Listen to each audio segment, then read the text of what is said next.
Students, welcome to effortless physics. और हम कर रहे हैं नीट 2020 के वेव मोशन के कुछ मोस्ट इंपॉर्टेंट क्वेश्चन। अगर आप इतने ही क्वेश्चन सॉल्व कर लेते हो एंड मोमेंट पे, so these question will be really sufficient. और सबसे बेस्ट चीज है कि मैं ये क्वेश्चंस बहुत ही कम टाइम में करा रही हूँ।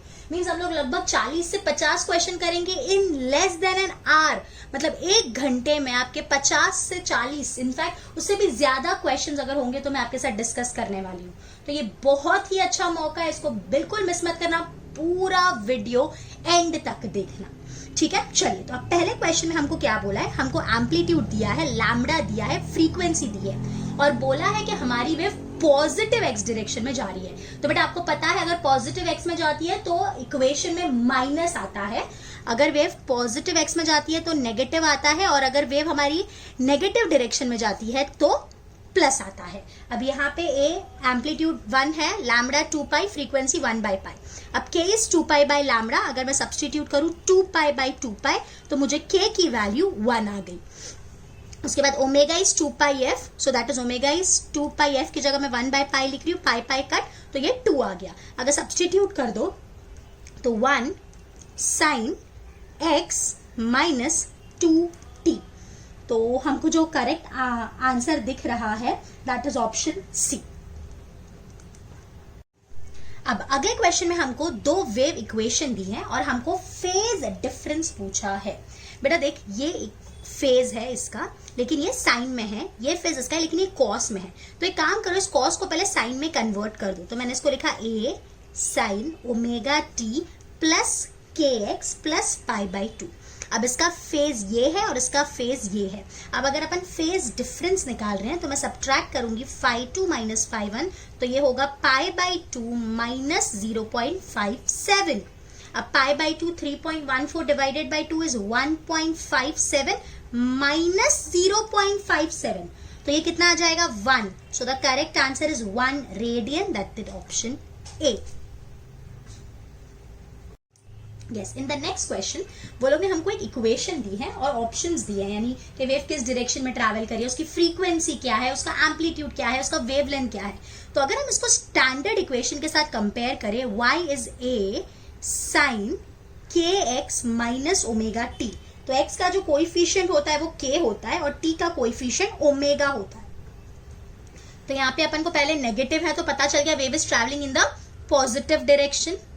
उसके बाद a की वैल्यू 0.25 आई, k is 10 pi which is equal to 2 pi by lambda. Pi और पाई कट कर देंगे तो लैम्डा मुझे मिला 2 बाई 10, दैट इज 0.2। और frequency 2 pi is omega, so 2 pi is 2 pi F, तो मुझे फ्रीक्वेंसी की वैल्यू 1 आ रही है। So the correct answer is positive x direction with frequency 1 Hz and wavelength 0.2 meter. तो फर्स्ट वाला आंसर ही करेक्ट है, so the answer is A.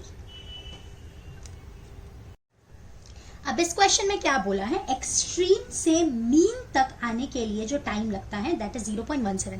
ध्यान से सुनना बेटा, हम लोग ऑसिलेशन कब बोलते हैं खत्म हुआ, जब हम मीन से एक्सट्रीम जाते हैं, एक्सट्रीम से मीन आते हैं, मीन से एक्सट्रीम जाते हैं और एक्सट्रीम से मीन आते हैं, तब हम बोलते हैं एक ऑसिलेशन खत्म हुआ।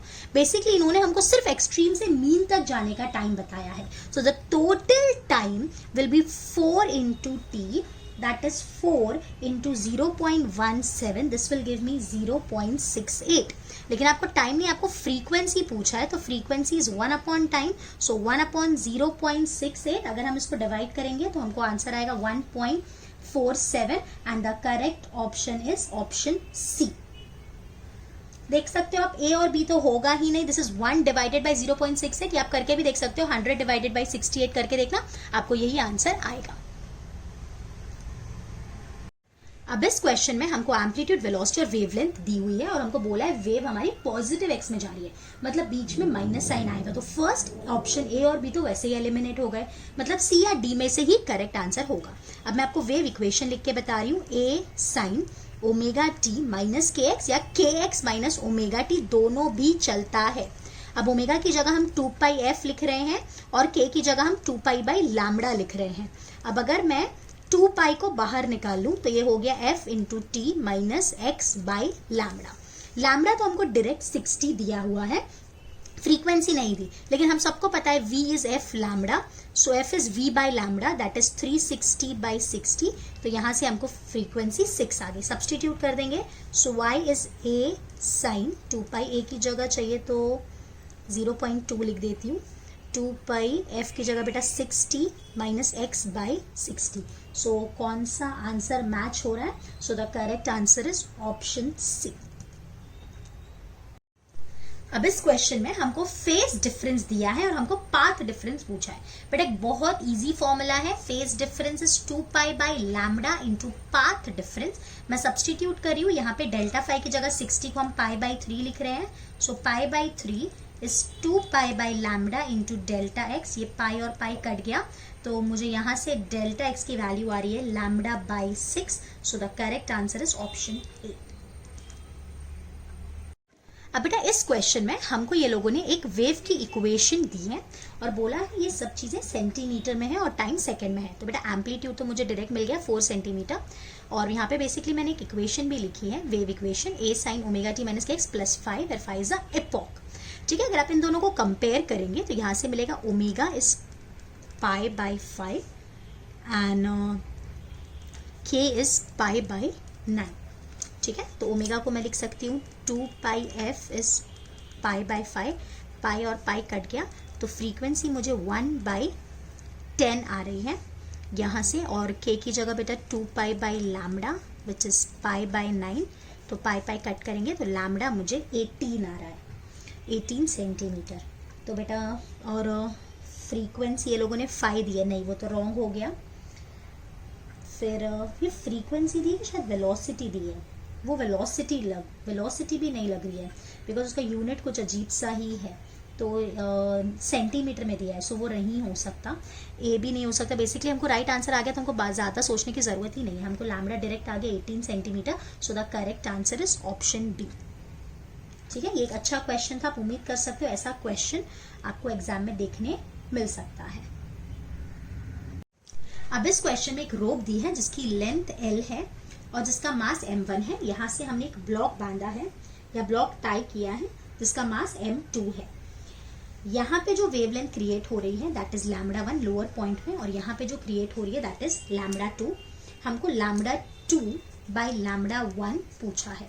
सो the wavelength is directly proportional to velocity and velocity का फॉर्मूला होता है under root t by mu. So now we can say lambda 1 is equals to under root t1 by mu1 and lambda 2 is equals to under root t2 by mu2, but mu1 is equals to mu2. तो basically अगर मैं divide करूँ बेटा तो lambda 2 by lambda 1 is equals to under root t2 by t1 हो गया. lambda 2 by lambda 1 यहाँ पे जो वेवलेंथ होगी उस पर ये जो पॉइंट है इस पर जो टेंशन होगा ऑब्वियसली वो m1 और m2 दोनों का आएगा, तो इसलिए मैं लिख रही हूँ m1 प्लस m2 इंटू जी. और यहाँ पे सिर्फ इसका ही टेंशन रहेगा यहाँ पे, तो ये रहेगा सिर्फ m2g. तो g और g कट गया, तो यहाँ से लैम्बडा 2 बाई लैम्बडा 1 हमको मिल गया under root m1 plus m2 by m2. So this is a good question and you can expect such a type of question in the exam. So the correct answer is option D. Now this is a good question. जैसे इसके पहले वाला question अच्छा question था, ये भी एक अच्छा क्वेश्चन माना जाता है. यहाँ क्वेश्चन में बच्चे अटकते हैं, तो ध्यान से सुनना बेटा. In this question they have given a 4 gram of gas occupies 22.4 litres at NTP. फिर उसके बाद ये लोग ने specific heat capacity at constant volume मतलब CV हमको दिया है. फिर उसके बाद स्पीड हमको दी है और हमको CP निकालने बोला है. तो बेटा देख, पहले हम मॉलिक्यूलर वेट लिख लेंगे. मॉलिक्यूलर वेट होगा 4 ग्राम पर मोल, या मैं उम्मीद करती हूँ आप सबको आता होगा. अब ग्राम्स को मैंने कन्वर्ट कर दिया तो 4 × 10⁻³ ये वेलोसिटी हो गई 952. आर दिया है, टेम्परेचर बेटा मैंने केल्विन में ले लिया बिकॉज वो लोग ने बोला है इट इज लाइक एनटीपी. ठीक है, तो V का फॉर्मूला आप सबको पता है गामा RT बाई एम. तो यहाँ से गामा का फॉर्मूला हो गया V² m बाई RT. मैंने सारी वैल्यू सब्सटीट्यूट की. यहाँ पे थोड़ा सा टफ कैलकुलेशन है, आप करके देख सकते हो. ये हम लिखेंगे 952 into 952 into 4 into 10⁻³ divided by 8.3 into 273. इसको कट करेंगे तो लगभग 68 आएगा. इसको कट करना तो आप 14 आ जाएगा. इसको लगभग कट करोगे तो 11 9 जितना कुछ आएगा, और फिर आप इसको सॉल्व करोगे तो आपको 1.6 आंसर आएगा। तो गामा की वैल्यू बेटा 1.6 आ गई। मैंने भी कैलकुलेशन किया, थोड़ा सा टाइम कंज्यूमिंग है, I agree, but yes we don't have any other option. इसका कुछ इजी मेथड नहीं है, थोड़ा अप्रोक्सीमेशन लेके ही करना पड़ेगा। तो यहाँ पे आप सबको पता है gamma is CP/CV, so that is CP हमको ढूंढना है, CV 5 दिया हुआ है, तो यहाँ से मुझे CV आया, CP आया 5 into 1.6, that is 8। So the correct answer is option C। सारे ऑप्शंस काफी नजदीक हैं, so you have to be a little careful while dealing with this question. अब इस क्वेश्चन में हमको एक वेव इक्वेशन दी है और हमको particle velocity by wave velocity का रेशियो पूछा है। तो बेटा आप चाहो तो पहले इसको कंपेयर करके एम्पलीट्यूड, ओमेगा के, ये सब निकाल सकते हो। वैसे पार्टिकल वेलोसिटी का, मैक्सिमम पार्टिकल वेलोसिटी का फॉर्मूला होता है A ओमेगा, मैक्सिमम बोला इसलिए मैंने ये लगाया। अगर किसी टाइम टी पे मुझे पार्टिकल वेलोसिटी पूछी होती तो आपको इसको डिफरेंशिएट करना होता, सब्सटीट्यूट करके आंसर निकालना पड़ता, बट यहाँ पे मैक्सिमम बोला है तो इसलिए मैं A ओमेगा लगा रही हूँ, और वेव वेलोसिटी n लैम्डा, या तो बेटा वेव वेलोसिटी का हम एक और फॉर्मूला लिख सकते हैं, दैट इज ओमेगा बाई के। अगर अपन यहाँ से कंपेयर करके निकालें, so omega is 50 pi by 2, so that is 25 pi, and के इज पाई बाई 2। आप चाहो तो पुट करके देख सकते हो, दिस इज 25 पाई एंड के की जगह मैं पाई बाई 2 डालती हूँ, तो ये कट हो गया, तो मुझे वेव वेलोसिटी 50 आ गया। तो आप n लैम्डा करके करोगे तो भी चलेगा, बट ये ज़्यादा इजी है यहाँ पे। और उसके बाद बेटा मैं पार्टिकल वेलोसिटी निकाल रही हूँ, A is 3 and omega is 25 पाई, तो ये मुझे आ गया 75 पाई। तो अगर मैं पुट करती हूँ VP by VW, that is particle velocity by wave velocity, so 75 पाई और वेव वेलोसिटी अपने को 50 आया, तो ये कट करके 3/2 पाई हमको आ रहा है। So the correct answer is option B। Yes, in the next question हमको क्या बोला है, साउंड की स्पीड एयर में 350 है, साउंड की स्पीड ब्रास में 3500 है, wavelength in air is 700, find the wavelength in brass. As we know, frequency doesn't change with medium, frequency constant रहती है, तो velocity और lambda का direct relation है। तो अगर velocity air से brass में आने पे 10 गुना बढ़ गई, तो obviously wavelength भी 10 गुना बढ़ जाना चाहिए। So the correct answer is increases by a factor 10।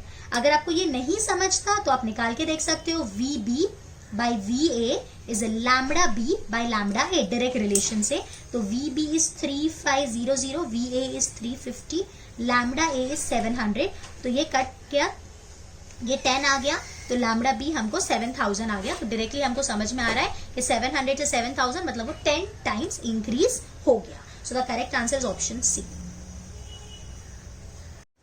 अब इस क्वेश्चन में हमको क्या बोला है कि जो वेव वेलोसिटी और जो मैक्सिमम पार्टिकल वेलोसिटी है वो दोनों इक्वल कौन से वेवलेंथ पे होंगी।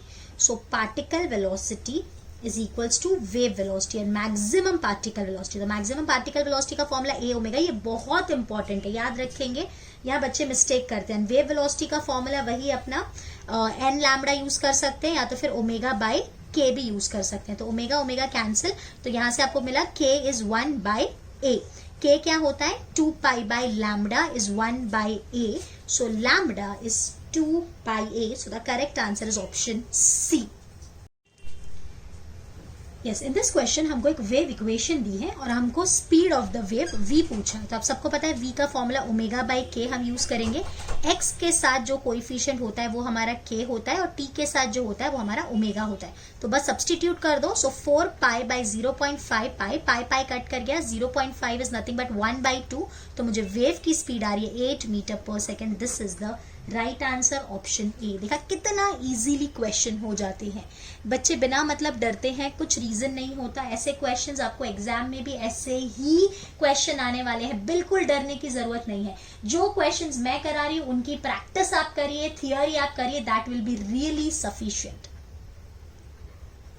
अब इस क्वेश्चन में हमको क्या बोला है, एक सोर्स है जहां से एक पॉइंट है P जो 2 मीटर दूरी पे है, और एक पॉइंट है Q जो 3 मीटर दूरी पे है। इन दोनों जगह पे इंटेंसिटी पूछनी है। सो बेटा intensity at point P divided by intensity at Q ये पूछा है। So intensity is inversely proportional to distance square.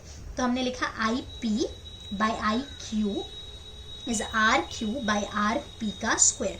So RQ is nothing but 3. So 3 by 2 का square, that is 9 by 4. So intensity at P upon intensity at Q is 9 by 4. So the correct answer is option C.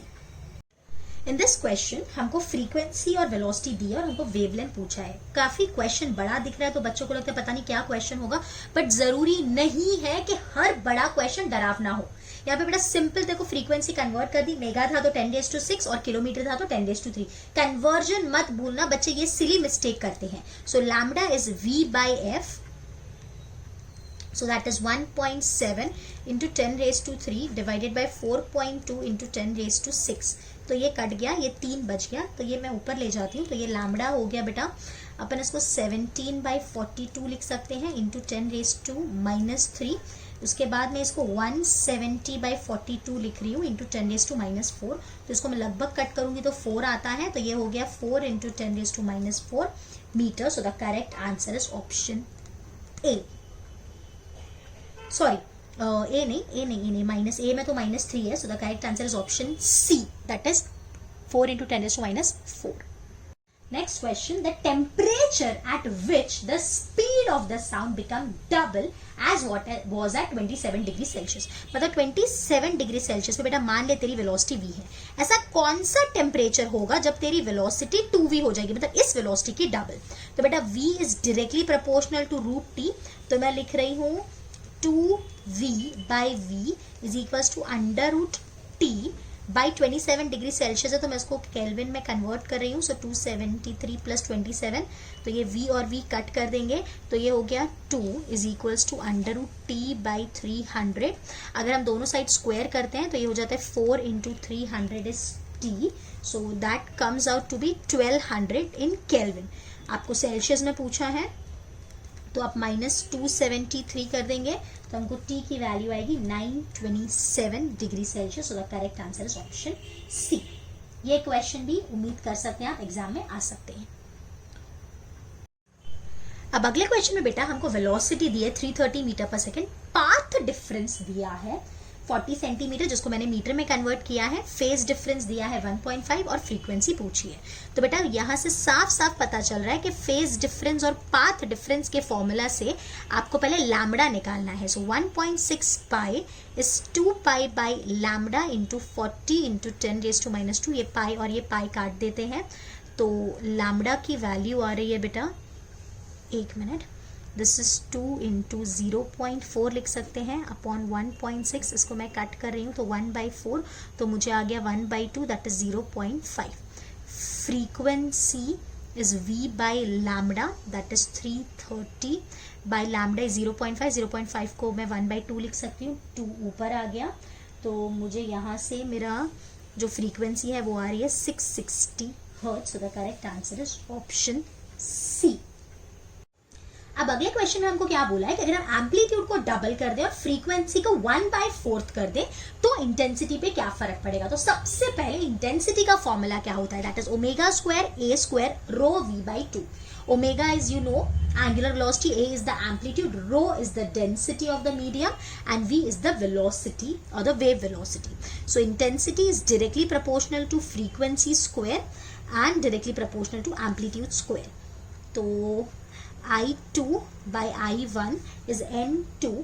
बेटा हम लोग ने frequency को 1/4 कर दिया ना, मतलब N1/4 का स्क्वायर बाई N1 स्क्वायर, और एम्पलीट्यूड को हमने डबल कर दिया है, मतलब ये हो जाएगा बेटा, मैं लिख सकती हूँ 2A1 बाई A1 इसका स्क्वायर. ये A1 ये N1 स्क्वायर और N1 कट गया, तो ये हो गया I2 by I1 is 1/16 and this is 4, ये कट किया, so I2 is I1/4 means intensity decreases by a factor of 4. So the correct answer is option C. Now next question, velocity of sound in any gas depends on. तो बेटा formula velocity का under root gamma p by rho, that is b by rho. B is nothing but the elasticity of the medium and rho is the density. So the correct answer is B.